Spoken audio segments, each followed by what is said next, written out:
জয় মাতা বাগদেবী। দেখ, একটা হাত নিয়েছে জাতকের হাত, যার বয়স 35 বছর।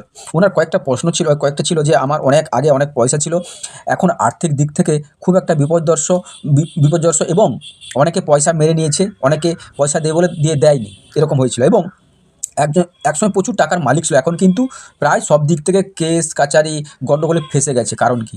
প্রথমত দেখুন, আমরা এখানে হাতে পয়সা দেখছি, এই কারণে প্রচুর পয়সা ছিল। দেখুন হাতটা চতুর্ভুজ, স্কোয়ার কাকি, তাছাড়াও এটা স্থূল হাত। স্থূল হাতের জাতক জাতিরা কিন্তু প্রচুর পয়সার অধিকার হতে, রেখা কম হাতে, কিন্তু রেখা কম থাকলে কী হবে, এরা হাতে মানে এদের হাতে প্রচুর পয়সা ইনকাম করে থাকে, এটা প্রচুর পয়সা হয়ে থাকে। তবে এইসব হাতে যদি আমি নিয়ম নিষ্ঠা মানে কি ভালোভাবে আপনি থাকেন, তাহলে কিন্তু আপনি অনেক পয়সার অধিকারী হতে পারেন। কিন্তু যদি আপনার অনেক দিক থেকে মানে এই হাতে সবচেয়ে বেশি ভয় যেটা থাকে, মানে আপনাকে ধোকা দেওয়ার কারণ মহিলা বা চারিত্রিক দিক থেকে যদি আপনি প্রবলেম করেন বা নিয়ম মাফিক না করে থাকেন, উল্টো পাল্টা করে থাকেন, তাহলে কিন্তু আপনি ধোকা খাবেন।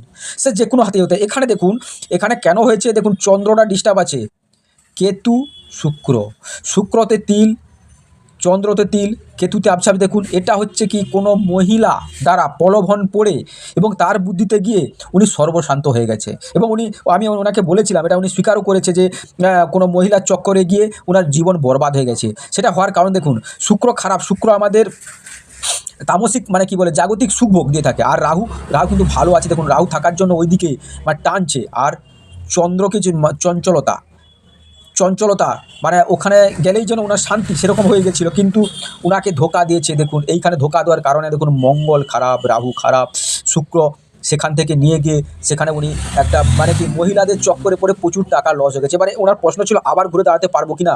হ্যাঁ, উনি ঘুরে দাঁড়াতে পারবে, তবে ওনাকে নিয়ম মাফিক আবার পরিশ্রমের মাধ্যমে আসতে হবে। তবে উনি স্বার্থপর, উনি কামুক প্রকৃতির, যার জন্যকে ওই দিকে বেশি হয়েছিল। তবে ঠান্ডা মাথার সমস্ত ব্যাপারে চিন্তা ভাবনা করার পর ডিসিশন নিলে কী হবে, আপনি যদি কারোর ক্ষতি করতে যান বা আপনি যদি খারাপ পথে যান, তাহলে কেউ রক্ষা করতে পারবে না।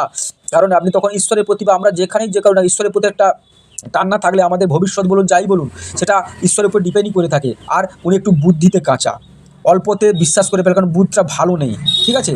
এবং বেশি রেখা নেই। বৃহস্পতি যে খুব বড় বলবো তা না। দেখুন এইটুকু বৃহস্পতি এবার নিচস্ত, যার ফলে উনি যতদিন বৃহস্পতিটা ভালো ছিল, সাথ দিয়েছিল, বৃহস্পতি যেই ডিস্টার্ব হয়ে গেছে সঙ্গে সঙ্গে ওনাকে ধোকা দিয়েছে।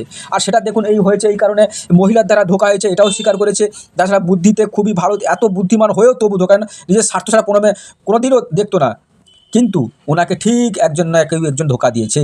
তবে ওনার রেখা না থাকলেও উনি উঠতে পারবে। তবে এই স্থূল হাতের ব্যক্তিরা নিজের প্রতিভা কাজে লাগিয়ে ওরা প্রচুর উন্নতি করতে পারে, প্রচুর উপরে উঠতে পারে, এবং প্রতিভার জন্য এরা কিন্তু নাম যশ প্রতিপত্তি নিজের বুদ্ধি খাটে করতে পারে। তবে একদিন আসবে, কিছুদিন ওনাকে একটু পরিশ্রমের মাধ্যমে যেতে হবে। নমস্কার, চ্যানেলের সঙ্গে থাকবেন, সাবস্ক্রাইব করবেন, ভিডিওটা শেয়ার করবেন।